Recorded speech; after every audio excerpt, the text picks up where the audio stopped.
Səni sevirəm dodaqları deyər, ürək izlənər. Hər kəs danışar gecələr uzun, amma səhər o sözlər itər sınar. Sevgi söz deyil, səs deyil, bir anlıq his, nəfəs deyil. Əgər qalmaq çətindirsə, deməli o sevgi gerçək deyil. Sevgi yüktür amma şirindir, qaçan yox, qalan seçiləndir. Herkes heç vaxt getmərəm deyər, gedən gün isə susan ürəkdir.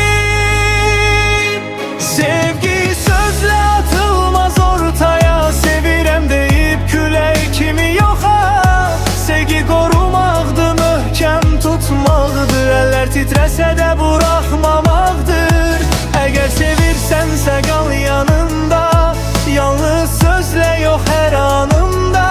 Sevgi budur məsuliyyət, yoxsa boş vədlər deyil niyyət. Getmərəm deyən çox olur, amma qalan az tapılır. Çətin gündə üz döndərən, sonra sevirdim deyib danışır.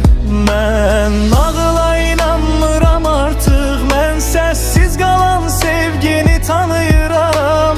Yanımda duran, susub da qalan, mən əsl sevgini onda anlayıram. Sevgi sübut istəyir hər gün, səbrlə, sədaqətlə düzgün. Bir gün yox, min gün seçməkdir, hər dəfə yenidən biz deməkdir. Sevgi sözlə atılmaz ortaya, sevirəm deyib külək kimi yoxa. Sevgi qorumaqdır, möhkəm tutmaqdır, əllər titrəsə də buraxmamaqdır.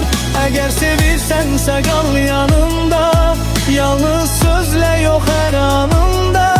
Sevgi budur məsuliyyət, yoxsa boş vədlər deyil niyyət. Əgər getsən demə sevirdim, sevən insan tərk etməz. Əgər qalsan susaraq da olsa, bu sevgi heç vaxt bitilməz. Sevgi oyuncağa çevrilməsin, hər ağızdan çıxan söz olmasın. Sevgi dəyər bilməkdir insan, əllər buraxmasın heç zamanı. Əgər sevirsənsə saxla, qoru, bu ürək ucuz deyil, unutma bunu. Sevgi söz deyil, seçim bir yol, o yolda qalmaqdır əsl rol.